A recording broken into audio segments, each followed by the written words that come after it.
92,000 jobs gone this year because of AI. And data entry is number one on the list. So, are data entry jobs still real in 2026? Or sinasayang lang natin ng oras looking for this position? Okay, I would like to talk about this topic because napakarami kong nakikita mga YouTubers at influencers na hanggang sa ngayon nagva-vlog about data entry jobs.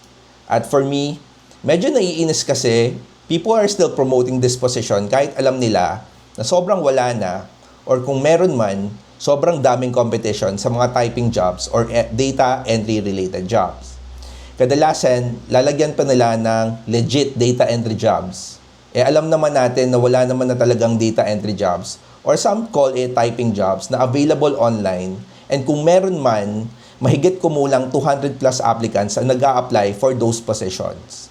I understand why some of these people are searching for this.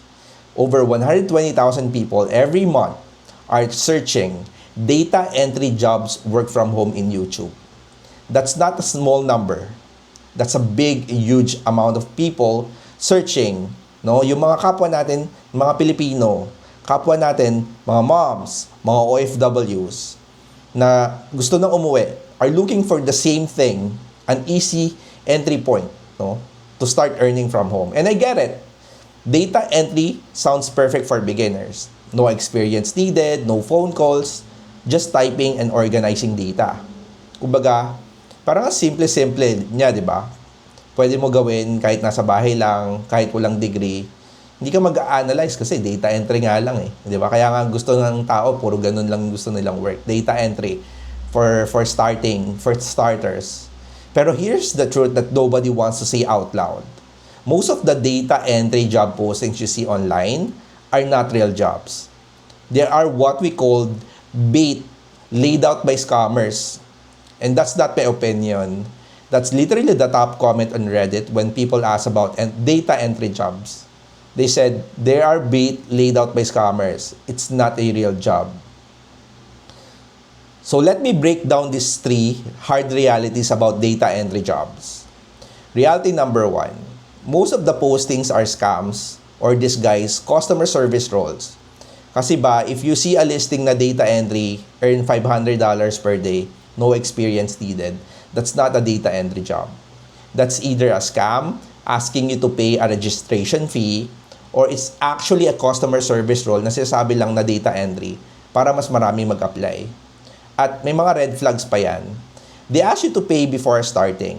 They only communicate through WhatsApp or Telegram. Kadalasan ganyan lang yan. Message me in WhatsApp or Telegram. May Telegram ka ba? Doon ka nila i-message kasi doon madaling mag-scam eh. Kasi hindi untraceable yung mga yung mga tawagan eh.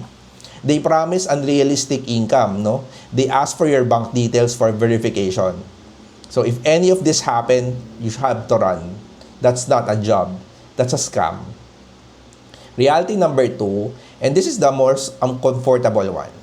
Companies are quietly replacing data entry roles with AI. Hindi siya headline news, di ba? Pero it's happening. And one Reddit user said, people left my work and they just never filled the roles ever again. They just gave us the 3 people jobs instead. AI can now scan documents, extract data, autofill spreadsheets in seconds. Kumbaga, what used to take a data entry position or a data entry person 8 hours way back, AI can now process in 10 minutes or less. So companies don't need as many manual data entry workers anymore. And they're not just announcing it, di lang nila sinasabi, they're just not hiring replacements. Reality number 3 is the real data entry jobs that exist aren't just typing into spreadsheets. They've evolved, no? Nag-evolve na. The legitimate ones now require some additional skill, like quality checking, data validation, or using specific software. Kasi ang companies, they want someone na pwedeng mag-input ng data and verify ng data ng tama. Hindi lang yung blunt typing na online jobs na sinasabi ng karamihan ng mga YouTubers ngayon, ilan dyan, malalaki pa yung following, just for them to get views. Para sa akin, napaka-unethical nun. So, here's the reframe that most people miss. And this is the part that changed everything for me when I was starting out. Data entry isn't a job you apply for. It's a service. you offer as a virtual assistant. Kasi di ba, as a VA, data entry is one of your core offerings dati to your clients. Hindi siya yung apply ka sa company tapos mag-type ka ng 8 hours. Hindi yon. It's more like you get a client, they have a messy data and you organize it for them as part of your VA services. Ikaw yung boss ng yung oras. Ikaw ang nagtatakda ng rate. Diba? Mas maganda yon. Or binavalidate mo yung mga kontrata na pumapasok sa company. You're still typing. You're still entering data pero ginagamitan mo ng utak. Hindi ka lang basta you're blindly typing. Meron kasi sunod na standard operating procedures para maayos yung kontrata before isend sa mga clients. So yun ganun siya nakakabit sa isang VA position, yung data entry. And as a VA, data entry shows in 3 real and legitimate ways. Example lang to bibigyan ko lang kayo ng example pero mas marami pang pwedeng kasama dito. And number 1, e-commerce, yung product listers. Online store owners need someone to upload products, product names, descriptions, prices, photos into platforms like Shopify, Lazada, or Shopee, di ba? Yung nag-upload sila ng product, kailangan doon may description, kailangan doon may detalye. And people who upload those products, naglalagay sila ng data or ginagamitan nila ng AI, tapos yung AI, coming from AI, ilalagay nila doon sa product. So, ganun yung ginagawa ng tao. Hindi lang sila nagta-type. Hindi lang sila nagde-data entry. Gumagamit din sila ng utak. So, yung data entry, kailangan samahan mo na ng utak. Yun na yung data entry ngayon. Yun yung totoong data entry. No? And the pay around $5 per or to $10 per hour, roughly $280 to $560 because the client is as a VA work. Hindi lang siya typing job. Sobrang daming Shopify owners na naghahanap ng ganito kasi nga araw-araw syempre nag-update sila ng listings, nag-update sila ng products na nakalagay sa mga stores nila, di ba? And number 2, CRM and contact database management. No, clients, especially coaches, yung may mga malalaking email list, mga malalaking data ng mga kliyente nila online, need someone to keep their data, contact list clean and organized, no? Kasi syempre marami silang customers. Syempre yung mga iba doon kailangan ng tanggalin sa CRM, yung iba kailangan i-update, no? And you enter leads, update customer info, you track follow-ups in tools like HubSpot, Go High Level, Keep, whatever CRM or whatever CRM application na ginagamit nila, kahit ano pa yan. And mayroong data entry dyan, pero nga admin VA work or CRM management VAs, yung mga gumagalaw doon. Kumbaga, ginagamitan yun ng skill na hindi lang ordinaryong beginners yung kayang mag-execute or may SOP na sinusunod, yung mga standard operating procedures para magawa yung trabaho na yun. Hindi lang yung data entry. And number 3, bookkeeping, data entry, bookkeepers. Nag-encode ng receipt, ng invoice, transactions into QuickBooks or other applications.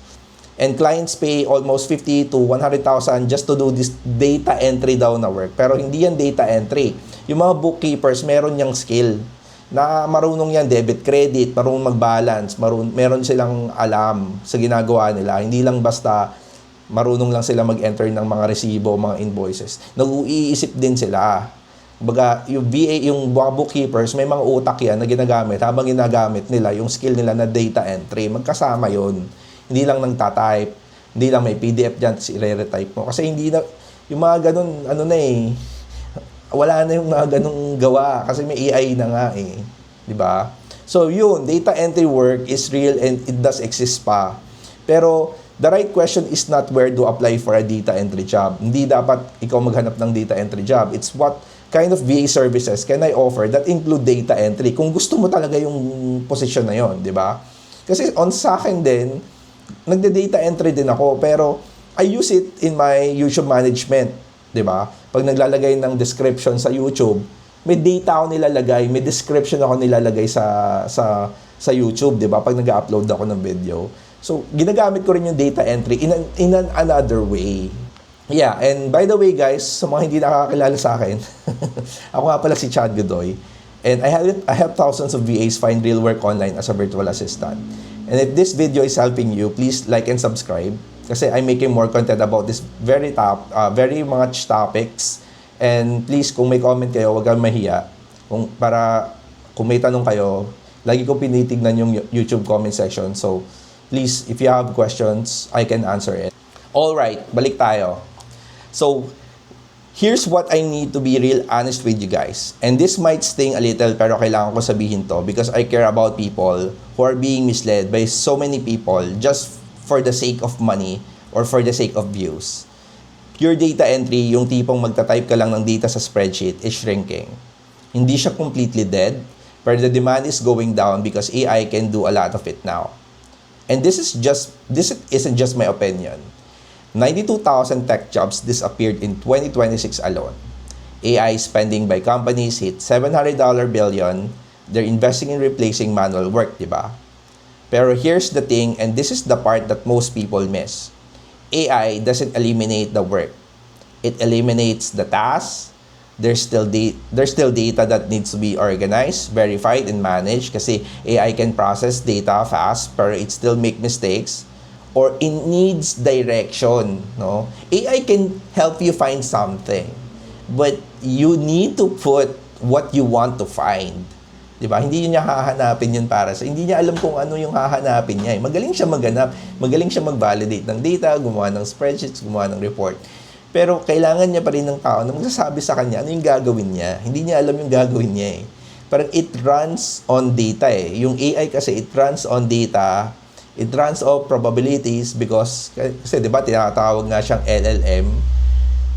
Trained na siya, tinrain na siya, pero hindi niya alam kung ano yung gagawin niya. He needs direction. Alam niya paano gumawa ng website, alam niya paano gumawa ng app, pero hindi niya alam yung website na gagawin niya, hindi niya alam yung application na gagawin niya.